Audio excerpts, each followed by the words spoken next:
Hi, this is an interview with Mr. Ignacio Torras, a visionary entrepreneur and founder of Tricon Energy, a global leader in chemical trading and distribution, and the largest privately held company in Houston of 2023. Beyond his achievements in the energy sector, Mr. Torras has made significant contributions to Houston's culinary scene as the owner of acclaimed Spanish restaurants Mad and Michelin-Starred restaurant BCN Taste and Tradition. In this conversation, he shares insights into his entrepreneurial journey, the fusion of business, and his passion for bringing authentic Spanish flavors to Texas. You can find our article about Mr. Torras on our website, 6degrees.blog, and our Instagram page, 6 Degrees Away. Thank you and enjoy the interview. Cool. Very good. So how can I help? Okay, so we just had a few questions. The first one was if you could share a little bit about like your upbringing and like how your early years kind of like influenced your interest in like food and like hospitality. Oh, so I'm here for the restaurant. Yes. But Like you know that we own the largest privately held company in Houston. the what? So, okay. So my background, I'm from Spain. I'm from Barcelona. Okay. You know where it is, Emma? Is in the Mediterranean, the northwest part of Spain. And my family was in business. My dad was a big entrepreneur. So he had paper mills, he had banks, he had newspapers, he got into politics. And then in 1982, the family business went kaput, went out of business. And then we had to emigrate to Brazil. But my father was very entrepreneurial. Was always talking to us about business, doing things. Rebeca was asking me about my upbringing and my background, and I think she's talking about the restaurants. But really, what got me into the restaurants was the previous the first company. So we own a company called Tricon Energy, which is the second largest distributor in the world for chemicals and petrochemicals. We do what is called basic chemicals, which is raw materials to make 2, 3, 4 steps later the products I use to make fabrics, to make plastics, to make paints, to make pulp, metals. And that's a company that we run. It's a $40 billion company in revenues, and it's number one or number two largest Houston company, privately held Houston company. But as I was talking to Rebeca and Emma, that I was brought up in Brazil, in Spain. And in '82, the family went out of business. All the companies went out of business. We big collapse, a big financial crisis with the crude oil energy prices going up. My family decided to move to Brazil, and my dad was very entrepreneurial, so he was always trying to get into new deals. And he started a company doing trading, international commerce between Brazil and China in the mid '80s. And we were selling commodities. Commodities, by the way, quickly, is when a product is always similar and the only thing that differentiates is the price. Crude oil is a commodity, aluminum is a commodity, soya or wheat is a commodity because there is producers all around the world, and the only thing that differentiates is the price. Well, it's other things, but this is the main differentiator. So we were doing commodity business between Brazil and China in the 80s, and then in 1988, there was a big revolution on the Chinas. So when you talk today about China, Emma, when did your mother left China, Emma? I think maybe in the 90s. Okay, to do college, or she left as a kid with the family? She went to university in China, but she worked at a translating company, and so that's how she met my dad. Okay, oh, cool. In China, or? Yeah, he was there for a work trip. That's cool. That's super nice. So back in China, if you ask your mom, she will remember very, very well. The China that you know today, you've been to China, Emma? Mm-hmm. Okay, so the China that you know today, open, very westernized, if you want to call it, similar. What is your mother from, Shanghai, or where is she from? Chengdu. It's like south. Shandu, okay, close to Hong Kong. Mm-hmm. Okay, so you go there today and it looks like New York. It looks super modernized. Back on the mid '80s, nothing to do. It's super close. You had a very strong communist party ruling the government, and then in the mid '80s, a bunch of people like you decided that it was time to change. It was time to try to get more freedom, and then it started something that is called the Tiananmen Square, or is known as the Tiananmen Square, which is when the students took over the famous square in Beijing, close to in front of the Tiananmen or the palace, Tiananmen Palace, I think it is, and then they started trying to make a bit of a revolution, and the government decided to crush them. And there is a famous picture. If you look at Tiananmen Square event, it's a famous picture of someone holding two plastic bags coming from shopping, and then a bunch of tanks are going towards Tiananmen Square, which ended up killing thousands of students. And it's famous because the tanks are trying to go around him, and he's standing in front of the tanks, and the tanks is moving, they're moving, he's moving, and somehow it became a little bit the image of the Chinese resistance, that one single person can hold a bunch of tanks trying to kill the students. Unfortunately, didn't hold it for too long. Sooner or later, the tanks passed, killed a lot of the Chinese students. And then from 1980 to 1990, China disappeared from an international market. So at that point, I was living in Brazil. The business model that we had, it was kaput because China was no longer buying. I got offered a job to come here to Houston. And I worked for a couple of companies before in 1996, created my own company called Crichton Energy. And today, again, we are in about 140 different countries. We do about 20 million tons. We do about $14 billion in revenues. Okay, so that's one part. That's kind of my day-to-day business. I'm from Spain. Rebeca knows very well. In Spain, we have a huge tradition about not only fine dining, but it wouldn't surprise me if you are Rebeca, mom, which one is the best restaurant in Badajoz? She will tell you my mother or my grandmother, because we have a huge tradition of home cooking, similar to China and similar to Greece as well, Estee. So your grandmother was Greek. What about your parents? Are they from the U.S.? My dad's Mexican and my mom's lived in the US for her family came like with the Oregon Trail, and she's been here for a really long time, right? So what is your surname? My mom's maiden name is Hatfield and my last name is Villareal. Your dad's name is Bella? My dad's first name is Mark, and then my last name is Villareal. Villareal. Okay, you speak Spanish or no? No, I learned when I was little and I forgot it. You need to try with Rebeca. You need to practice with Rebeca. Villareal is a very typical Spanish name. So the home cooking is very popular, and we you've been to Spain, Rebeca, eh? So Yeah. the food in Spain is super good, and the home what we call the grandmother recipes is very good. At the same time, because my business, I travel all around the world, so I visit people all over the world. We have 30 offices in around the world, and we sell in about 140 countries. So every year we'll probably visit 30 to 40 countries, and then you get to know different restaurants and different optionalities when it comes into food, and then you start kind of getting an idea about what it is to a successful restaurant. This combined with Spanish food, which nothing against Chinese and Mexicans or Greeks, but it's very good. We really have fantastic food in terms of great ingredients, simple preparations, and it's very popular. We have more Michelin stars between the two stronger regions of Spanish food is Catalonia and the North Pass, the Basque country. We have more Michelin stars per capita than any other part of the world. At least I claim that. Maybe it's not true, but we have a lot of Michelin stars. So we have a huge amount of recognition for fine dining. So everyone that goes to Spain loves the Spanish food, the Spanish cooking, and the market here was not really developed. There was not an option. And that's what triggered me into getting into try to start restaurants, Rebeca. Okay, that's awesome. It sounds like a lot. So did you like have any like mentors or like role models that like kind of guided you like along the way?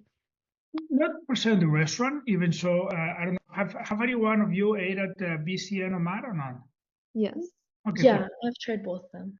Okay, cool. So I don't know if you met Luis, the chef that we have at the restaurant. Super nice guy, super great guy, great personality, easygoing, and he cooked like an angel. It's absolutely super easy. He loves to put classical music, start cooking, and so I met Luis about 13 years ago, and there is a famous center. It's a sentence from Mark Twain, the American writer. He says, "At the instant that I met you, I knew we were long-term friends." Does it make sense? You know, when you meet someone that within 10 minutes you say, damn, we just met, but it seems that we've been friends forever and ever. That was my relationship with Luis. So as soon as I met him, he was a great friend. And he was kind of the reason why we got into the restaurant, because his personality as well as his interpretation of the food. When it comes into business, my big reference is my dad. My dad was a very big entrepreneur, huge believer on trying to create your own space, trying to create your own company, and he was a big mentor for me. He passed away when I was 25. And the last 4 years of his life, he had something that is called the Lou Gehrig's disease. So you cannot talk, you lose your nerve system. But still today is a big mentor for me, my dad, and he's always trying to do things. I was trying to create companies, create jobs, and do your own thing. Okay. Do you enjoy managing businesses across two very different industries, like hospitality and trading, or is it difficult at times? I love it. Absolutely love it. We have hospitality, we have trading, we have shipping companies, and yeah, of course, you need to have a bit of a smell for everything that you're doing. But definitely, if you have good people, Emma, it's very easy. Really, I don't know how to cook. I hardly know how to fry an egg. I don't know how to run a shipping company. And now we're getting into schools. We're doing other things into schools, and I don't know how to do those things. But when you have good people, then it becomes very easy. It becomes I don't want to say super easy, but it becomes easy. And I absolutely love it because we run the restaurant exactly the same way that we run the $14 billion company. We have when you make a reservation at the restaurant and an open table, they give you a right to give rankings for food value, service, and food ambience, service, and value, and you just 1 to 5, and then you give the stars 5, 5, 5, 5. And every time you make a reservation, 2 hours later after you leave the restaurant, they come to you the rankings. So we follow that every week. Every week we follow how we're doing, and then we follow how the competition is doing, and not the competition because we're fighting for the same client, but same options of dining. And then we look at everyone is doing, and if we're doing something that is not too good, or someone is doing better than us, we go and we visit them. And we try to see how is a proposal. It's different food, it's different preparation, it's different. I don't know how you say in English, emplatado, plating, when you put the things on the Yeah. dish. Yeah. And the same thing we do in the trading. Absolutely the same thing. We look at what is called the KPIs. What are the key indicators that tells you you're good or bad? GPA is a good indicator for students. Okay, that's one of them. What about varsity teams? What about friends? Who are your friends? Are you hanging out with the right crowd? So I'm sure that if we put our heads together, within 2 or 3 minutes, we can find a KPIs, what it makes you a good student or not good student. What are your chances to? And if you start identifying those, you just keep pushing.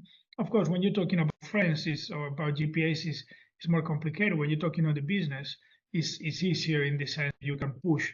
Here you have, of course, a sentimental reason. Having kids or parents telling you to study more is like, dude, I get it, but that is not always the thing that you want to do it.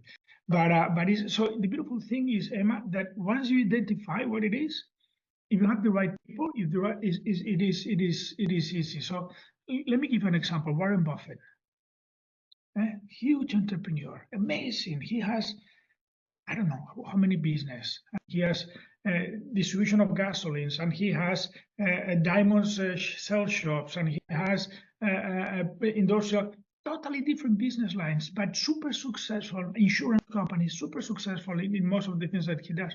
And I'm sure that he will focus in first and foremost is to find good people. Another question is that could you share any challenges that you faced early in your career and how did you overcome them? So so when we decided to be independent back in 1996, I already had 3 kids. No, you're too young. You don't know any of my kids, no? No, my youngest one, Anna, she's living in New York. She's 24. Everyone else is 25. Everyone is older than you guys, girls. But when we started the company, we already had 3 kids, and I knew I want to start the company. I want to do something, but I had no money. So I called my mother. I said, "Mom, I need money. I need money to start the company. I think I'm gonna be okay. And I'm one of seven. I'm number two of seven. I have six siblings. Super cool, by the way. Big family is the best thing by far. My father had passed away from Lou Gehrig's disease. My three of the seven had already been married. The other four were still single. And so I called my mother and said, Mom, I need money. You know, I think with $80,000, maybe for you it's a lot of money, but you know, $80,000 means it's not crazy a lot of money back at the time, even back at the time. And she told me, Nacho, no. So what? I'm your son. What now, Rebecca? You have siblings? Yes, 3. Three siblings. What number are you? 3rd. And you, Emma? I'm an only child. Okay. And you, Estee? I have 3 half siblings. Okay, cool. And you're the oldest or the youngest? I'm in the middle. In the middle, okay. But number two, I always joke that in a big family is number two is the best one because the first one is kind of a whatever, you know, we're a lost case, and number two we always do better. Number three is also good, Rebecca, don't worry about it. And the middle one is always good. So I called my mom and said, Mom, I need money. I need money to start the company. I'm good. I promise you I will do. And she tells me no. I said, Mom, that's so unfair. That's unexpected. That's such a lack of support. I said, you know, Nacho, by the way, my name is Ignacio, but in Spain, everyone has nicknames. So if your name is Francisco, they call you Paco. If your name is Jose, they call you Pepe. And if your name is Ignacio, they call you Nacho. That's about Cesar Nacho. It's Nacho, I'm sorry, I'm a widow. I still have 4 brothers. You have 4 siblings to get married. I'm not going to give you the money. I said, Mom, that's not acceptable. You know, you have to give me, you have to please. I started begging her. And finally, she ended up giving the money, Emma, to me. But with one condition. She made me sign all kind of papers that if for any reason we had a problem, she would take away everything that I had. I said, Mom, you wasn't a banker. I said, well, you know, I want to teach you, you have to be responsible with the money, and that's the only way that I will lend you the money. You have to sign all these papers. Oh, I said, Dad, that's unfair. Okay, whatever, I do it. So the first challenge we had, Emma, we had no money. And that's what I said that always when we started the business, our long-term strategy was to make sure that we get to the end of the year without having to ask my mother for more money, because that would be a disaster. It would be the end of the world. And thanks God, everything went very well, and here we are today.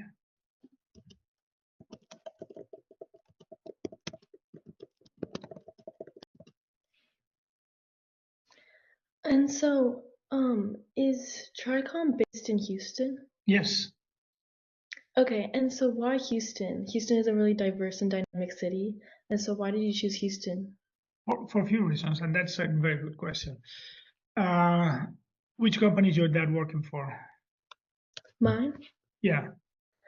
He works in oil and gas. Okay. And your mom? My mom's a wedding planner. She started her own Wedding company. planner. Cool. Is she doing okay? Yeah. That's a cool business. Emma, what about your dad? My dad works for AECOM. What is ACOM? It's a pipeline engineering Okay, company. pipeline. And your mom? She is a financial planner. Cool. And Rebecca? My dad has his own company for like it's like subsea engineering, and Okay. my mom doesn't work. Okay. So you know, STEM, dad, Emma, dad. So you have out of the 6 potential candidates here, we have 2 in the somehow oil or oil related business.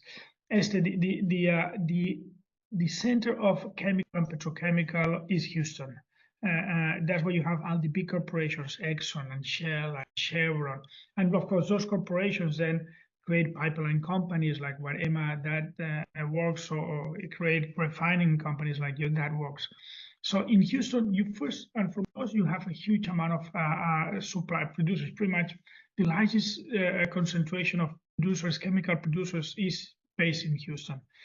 Second point, which was a bit of a challenge, is to get talent. In our business, different to your parents, which is much more plants, manufacturing. In my case, in my business, I need talent. I need good people. So the second point is, can you get good people in Houston? And Houston is the 4th largest city in the States, with huge access to talent. We have great universities, UT, A&M, U of H, but also Rice and St. Thomas here. So it's very easy to find good talent. It's very well connected with the main producers of the world of these products. And then when it comes into international traveling, Houston is a great airport to get in and out to Mexico, South America, Asia. That's the main reason why we started in Houston. Okay. And so then once in Houston, how did you balance staying true to your Spanish roots while obviously innovating and appealing to Houston's palate? That's very cool. Maybe one day you will totally appreciate it. But of course, for me, means to be successful in business is cool. To do very well in many different areas is super nice. I do sports. I still play soccer. I still play tennis 5 times a year, 5 times a week, 6 times a week. So it is very nice. I've been recognized on many different fronts. So it's super. But then to do a very successful business, to get recognized, the Queen of Spain came here. She gave me an award. That was super cool. And then to get a Michelin-Starred. That's wow. That's crazy cool. And to do that by honoring your roots, that's super nice. It's like I don't know. One day, if maybe you become a one Michelin-Starred with a Chinese restaurant. Yeah. Somehow, it is cool to win with a French and Italian, but if it's a Chinese, I'm sure that you have a lot of, your grandparents back in China, and the same thing with you, Rebeca and Badajoz and things like that. So I knew it that the Spanish food, Estee, was going to be easy sell for Americans. You go to any American, Rebeca, you go to any American, all of them love Spanish food. All of them like, and then on top of everything, to be so successful. I was never expected to be so successful, but to be so successful, it's a dream come true. I had to give a speech 2 weeks ago to the mayor of a bunch of mayors in Catalonia, in Barcelona. I did it in Catalan, by the way, and Rebeca, which I don't speak Catalan. So I had to, I knew because my parents spoke Catalan between them, but they spoke Spanish with me. So I know how to pronounce, but I need to train. And, I'm talking to them about Tricon, and we're talking to them about, are you familiar with the Genuine World Cup that we're organizing or not? No, I am not. Okay, that's super cool. I will send you the link later on, Rebecca. You can share with your friends. It's a World Cup that we're trying to do with people with neurodiverse, Down syndrome, autism, similar to parallel to the World Cup that is going to happen here in 2026. No, anyway, I'm talking about all these things, and then I say, and we just want a Michelin-Starred. I want to stand up, give a standing ovation. I said, that's, we have a $14 billion company. We're trying to change the world by creating a World Cup, and I get a standing ovation from Michelin-Starred. It is something kind of unique. Getting I don't want to compare, but it's almost like winning the Oscars. Kind of, not really, but it's kind of a cool thing. I got so many WhatsApps. The people, congratulations, super high. Then all the other chefs in the world. That send you high fives. This is so nice of you to win. And I haven't won it, by the way. It's Luis, our chef. I don't know. Again, I still don't know how to fry an egg. So once you know that is something that will be appreciated by the market, because you know that is Spanish food or Chinese. Emma, as a matter of fact, I would love to make a Chinese good restaurant. Which one is your favorite Chinese restaurant, by the way? In Houston, Yeah. I like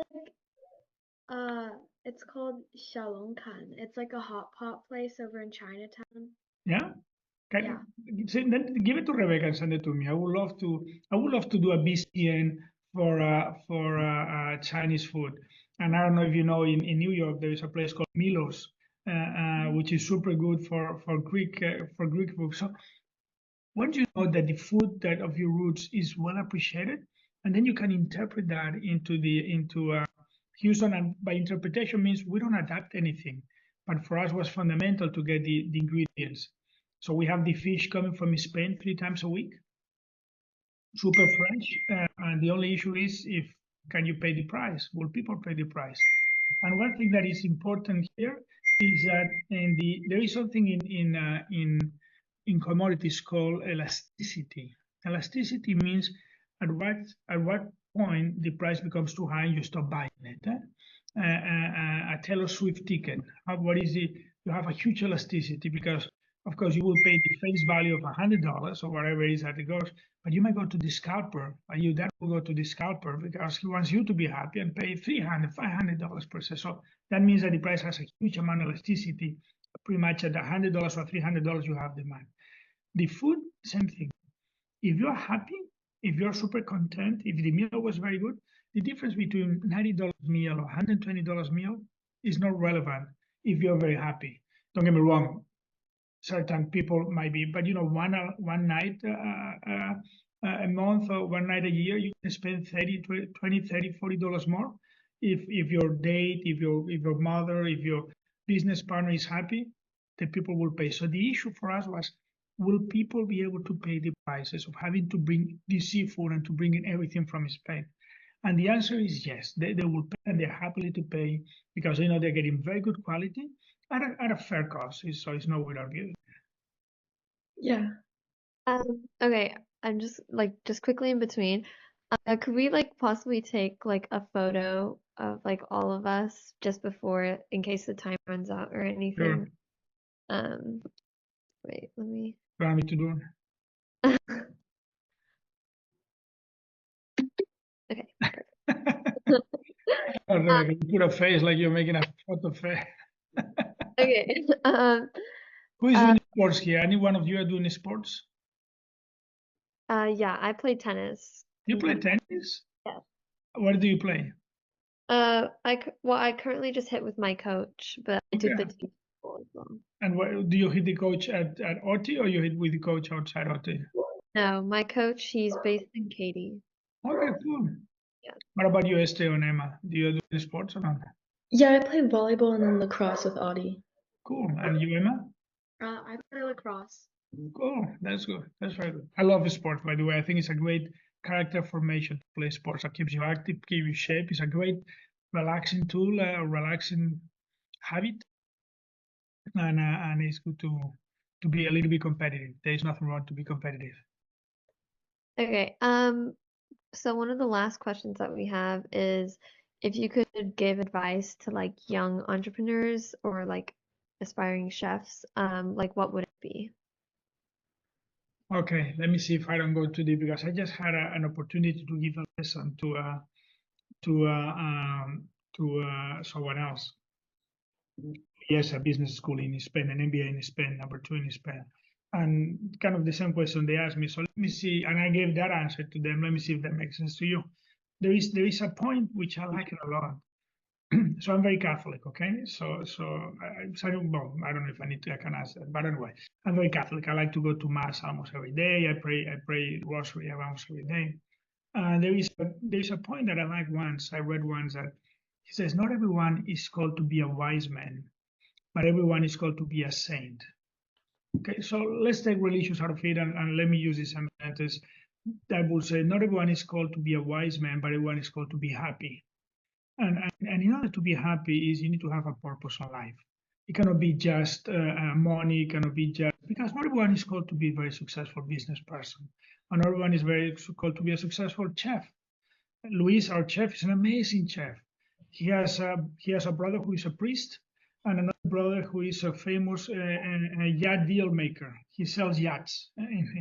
So I'm guessing, I don't know, maybe I'm wrong, but I probably guess that his brother does know how to fry an egg. And probably Luis, our chef, does know how to sell a yacht. So it's not necessarily what you're good at, but all of them can be. Everyone is called to be happy, and to be happy is again having a purpose